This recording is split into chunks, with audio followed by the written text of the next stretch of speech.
ஒரு ஒரு பெரிய பஞ்சாயத்து கூட்டிட்டு இருக்கு இளையராஜா விவகாரம். ஏற்கனவே சொல்லியிருந்தேன், நான் முதலே சொல்லிட்டேன், திருதண்டி சின்னஜியர் அவர் நவீன ராமானுஜர். அவர்லாம் வந்து அன்டிஸ்பியூட்டட் ஒரு பிராமின் பர்சனாலிட்டி, ஒரு எக்ஸ்ட்ராடனரி சோலு, எலிவேட்டட் சோலு.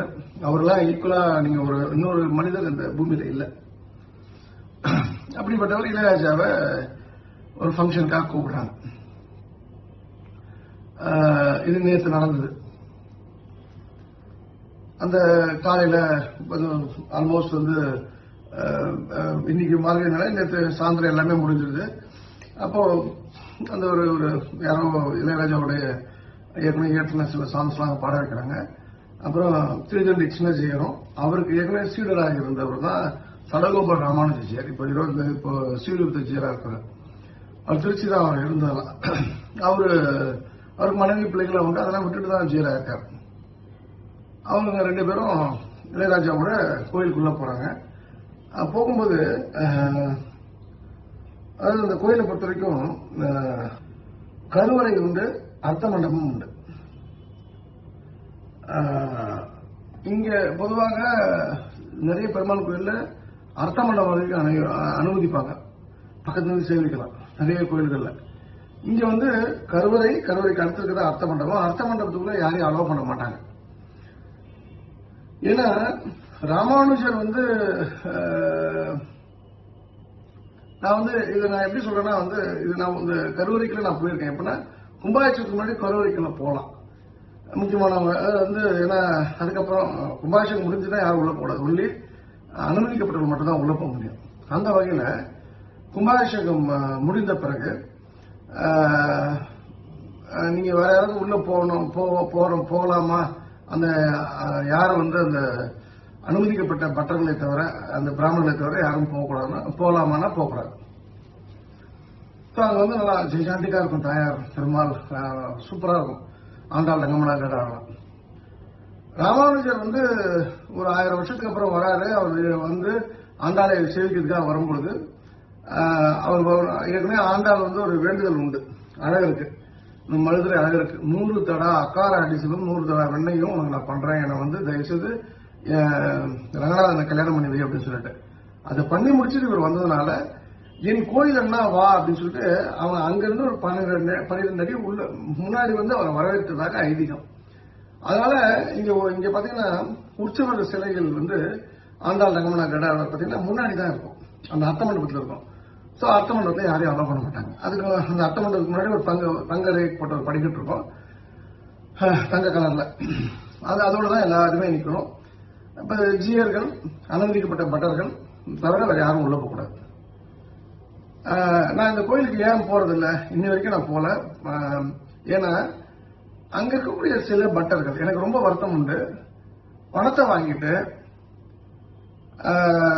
பெரிய பணக்காரர்களுக்கு வந்து பூணூல் போட்டு உள்ள கொண்டு போனதும் உண்டு. அந்த அர்த்த மண்டபத்துக்குள்ளே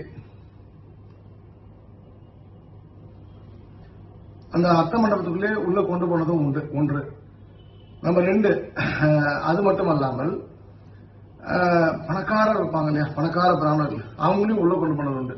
உதாரணத்துக்கு பிரபலமான ஒரு யங் மியூசிக் டைரக்டர் ரஜினியுடைய பிரதரங்களா மைத்துனர், அவர்லாம் நான் உள்ள போய் நான் பார்த்துருக்கேன். அதாவது இந்த என் கண்ணு முன்னாடியே கூட்டு போயிருக்காங்க. இப்ப அதே ஊரை சேர்ந்த ரங்கராஜ் பண்டே அதுக்குள்ள போக மாட்டார். அவரும் பிராமணர் தான். ஏன்னா அவர் நினைச்சா போகலாம், ஒரு சட்டையை கட்டிட்டு போன்ல போட்டு சேவிக்க போகலாம், போக மாட்டார். ஏன்னா அது பெரிய பாவம் என்பது அவருக்கு தெரியும், அதெல்லாம் பண்ண மாட்டார். இவங்க இந்த பணக்காரர்கள் வந்து நான் சொல்றேன், ஒருத்தர் வந்து இப்ப படத்தை படிக்கையா இருக்காரு எனக்கு தெரிஞ்சு. இன்னொருத்தர் வந்து பெரிய பில்டர், அவர் பேர் Ravi Appasamy, residency hotel owner. இவங்கெல்லாம் உள்ள போய் நான் பார்த்திருக்கேன். அதே போல வாட்டா ரகுநாதன் ஒருத்தர், அவரும் வந்து பெரிய பெரிய கோயில்ல தங்க கொடிமரம் பண்ணி கொடுப்பாரு, அவரும் உள்ள போய் பார்த்திருக்கேன்.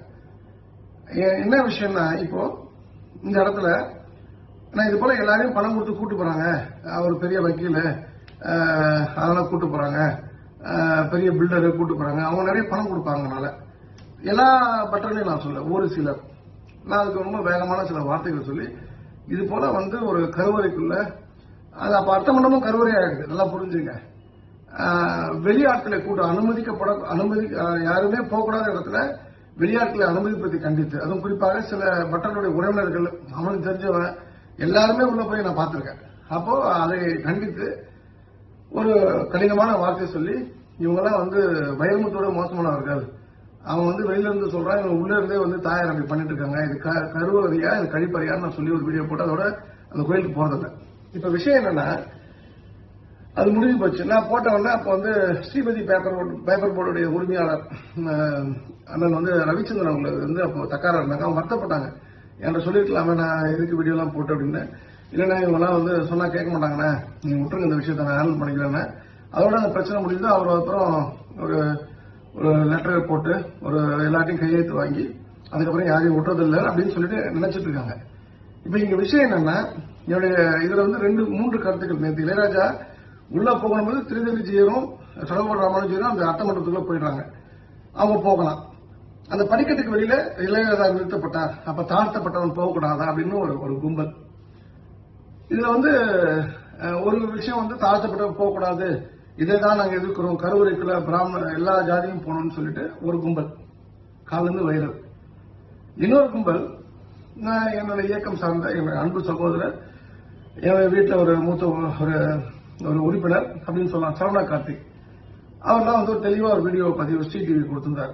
என்ன சொன்னார்னா, இதுதான் ரூலு, நாங்க இதுல யாரும் போறதில்லை, யாருமே அனுமதிக்கப்பட மாட்டாங்க, இளையராஜாவும் நின்றுட்டாரு அப்படின்னு சொல்லிட்டு. அதாவது ரூல் படி கோயில் நிர்வாகம் நடந்துருச்சு அப்படின்னு ஒரு பார்வை. இன்னொரு பார்வை, இதுதான் நாங்க சொல்றோம், இந்த பார்ப்பான் சொல்ற பிராமணர்கள் நம்மளை கெடுத்து காலி பண்றாங்க, இதுதான் சனாதனம், இதைதான் நான் எதிர்க்கிறேன், வேற இருக்க விரும்புகிறேன் சொல்லி மக்களை திசை திருப்பி ஒரு அரசியல் பண்ணு ஒரு செட் ஆஃப் பீப்புள்.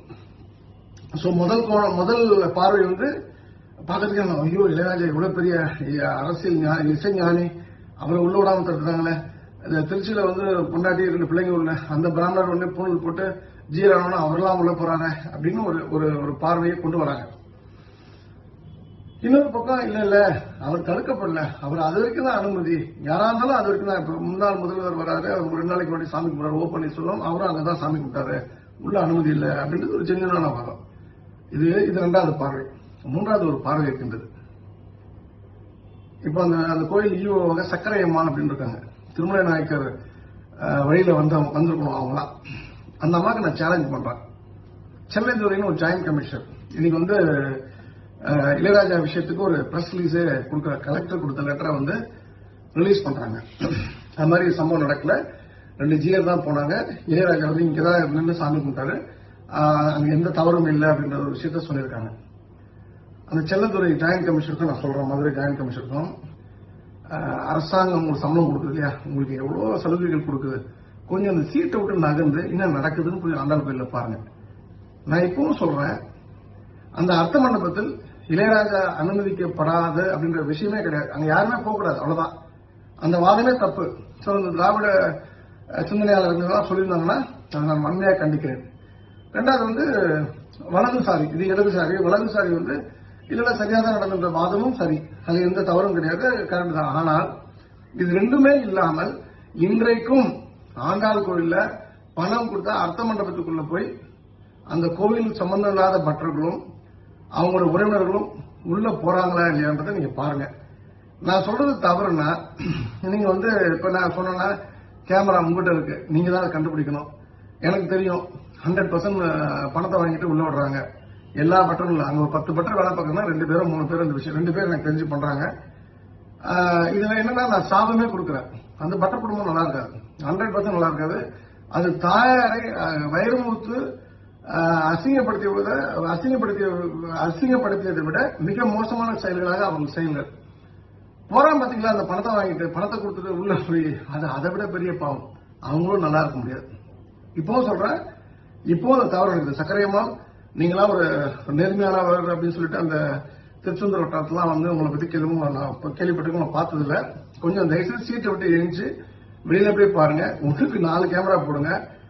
கூட்ட நெரிசல்ல எப்படி அழகா உள்ள ஆட்களை கூட்டு போறாங்க, என்ன எவ்வளவு பணம் கலெக்ஷன் ஆகுது பாருங்க. It is open challenge. நான் சொன்னது தவறு அப்படின்னு சொன்னா நீங்க அதை ப்ரூவ் பண்ணிட்டீங்க, சொக்கனிங்க அது மாதிரி நடக்கணும்னா நான் ஆண்டாள் கோயில் முன்னாடி தீ குளிச்சு செத்து போறேன். இது இட்ஸ் ஓபன் சேலஞ்ச், அவ்வளவுதான். ஏதாவது விளையாட்டுக்கெல்லாம் பேசுற விஷயம் கிடையாது. ஆண்டாள் வந்து உங்களுக்கு வருமானத்தை கொடுக்கக்கூடிய சாமி. எனக்கு அது உயிர், எனக்கு பிச்சை, அவ போட்ட பிச்சை தான் எனக்கு என்னோட வாழ்க்கை. அவளாலதான் வந்து இந்த சுவாசமும் இந்த பார்வையும் இந்த கேட்பதும் இந்த பேசுவது எல்லாமே. அவள் இல்லைன்னா ஒரு பெரிய டீமே இல்லை, பெரிய அமைப்பே இல்லை. அவளுக்கான ஒரு ஜனங்கள் இல்லை. இப்படி வெள்ளையம்மா கூட ஒரு 12,000 பேர் செத்து போனாங்களா வெள்ளையம்மாக்கு முன்னாடி, அது போல இன்னைக்கும் ஆண்டாளுக்காக 10,000 பேர் இல்லை 1 லட்சம் பேர் செத்து போறதுக்கு ரெடியா இருக்காங்க. ஆனால் நீங்க as EO as joint commissioner Chelladurai சாரும் தயவுசெய்து இந்த கோயில்ல இமிடியேட்டா ஆடிட் பண்ணுங்க.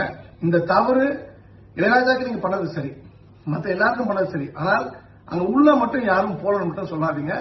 அது வந்து இது ஒரு மிகப்பெரிய ஒரு தவறாக நான் பாக்குறேன். அது குறிப்பாக ஆளக்கூடிய யார் அந்த டைம்ல ஆளுறவங்களோ அந்த முதலமைச்சர் குடும்பத்துக்கு அது நல்லதில்லை. இது நான் ஜெயலலிதா இருந்தப்பே நான் சொன்னேன். அப்ப வந்து அந்த ஒரு கமிஷனர் ஒருத்தர் இருந்தார், உடனே அவரை மாத்தினாங்க. நான் அதை சொல்லி அந்த வடபத்திரசாயி சன்னதி பூட்டி வச்சிருந்தாங்க. ஸ்டன் ஆயிட்டாங்க, ஷாக் ஆயிட்டாங்க. ட்ரிப்ளிகன் ஒரு ப்ராப்ளம், அதையும் நான் சொன்ன ஒருத்தர் மூலமா கண்டுபிடிச்சாங்க. ஆமாண்டாங்க, 2 பேரும் தூக்கி போட்டு அந்த ஆள் அதோட தூக்கி போட்டு முடிச்சு விட்டாங்க. அவங்க அதுல வந்து ஸ்பெசிபிக்கா சொல்லியிருந்தேன், இது வந்து ஆளக்கூடிய சிஎம்க்கு நல்லதில்லை, சிஎம் குடும்பத்துக்கு நல்லதில்லைன்னு சொல்லிட்டு. இன்னைக்கு சிஎம் வந்து நல்லது பண்றாரா கெட்டது பண்றாருன்னா எனக்கும் உங்களுக்கும் தேவையில்லை. அது ஓட்டு போடுற அன்னைக்கு யார் நல்லவர் யார் கிட்ட நீங்க பார்த்து போட்டுங்க, அது அரசியல். ஆனால் இன்றைக்கும் ஒரு மக்களால் தேர்ந்தெடுக்கப்பட்ட அரசு, நடுவில் குறுக்கு வழியில வரல, 4 எம்எல்ஏ பிடிச்சி இங்க ஒரு 4 எம்எல்ஏ பிடிச்சி அப்படிலாம் பண்ணல. மக்கள் ஆத்மார்த்தமா ஓட்டு போட்டு பெரும்பான்மை ஒரு அரசாக இந்த அரசு இருக்கின்றது. அப்போ அந்த அரசு 2 வருஷம் இருக்க போதுன்னா அதோட முதலமைச்சர் நம்ம ஓட்டு போட்டாலும் போடாலும் நமக்கான முதலமைச்சர், அவருக்கு ஏதாவது தீங்கு வருகின்றது, அவர் குடும்பத்துக்கு வருகின்றதுன்னா அது என்னை பொறுத்த வரைக்கும் நான் ஏற்றுக்கொள்ள மாட்டேன். இந்த ஒரு 2 பேர் பண்ணக்கூடிய தவறுகளால ஒரு அரசாங்கத்தை நிர்வகிக்கக்கூடிய ஒரு தலைமகனுக்கும் அவர் குடும்பத்துக்கும் ப்ராப்ளம் வரும் என்பது உண்மை. அந்த வகையில இன்டைரக்ட்லி ஒரு சிஎம்கே வந்து ஒரு அகெயின்ஸ்டான ஒரு விஷயத்தை பண்றதுனால இது தேச துரோக வழக்காகவே நீங்கள் பதிவு செய்யணும். இது ரொம்ப சீரியஸான விஷயம். சோ இதுதான் வந்து உண்மையான பார்வை ஆண்டாள்களை பொறுத்த வரைக்கும். இது வந்து இவங்க மாறலன்னா மாறுவாங்க, மாற்றுவேன், இது 100% மாற்றுவேன். இது நான் வந்து வேற ப்ரியாரிட்டி வேலைலாம் இருக்கு, அதனாலதான் வந்து நான் இது சீரியஸா எடுத்துக்கல. Just wait and see. இது வந்து open challenge for mister Sakkarai Ammal and mister Chelladurai joint commissioner of HRMC. இது ஏதோ தனி மனித தாக்குதல்லாம் கிடையாது. என் அமைப்பு சார்பாக நான் வரவே இல்லை. விஎஸ்பி வட தமிழகத்தில் அதெல்லாம் ஒன்றும் எல்லாத்தையும் தூக்கி வச்சிருக்காங்க. இது தனி சொக்கலிங்கமாக இதுக்காக நீங்க என் மேல வந்து வழக்கு போட்டு என்னை வந்து இந்த சாத்தாங்குளத்தை அடிச்சு சாவடிச்ச மாதிரி சாவடிக்கணும்னு முற்பட்டா கூட நான் வந்து அந்த சாவை ஏத்துக்கிறேன். ஆனா நான் சொன்னது தப்புன்னு ப்ரூவ் பண்ணி நான் சாவடிங்க.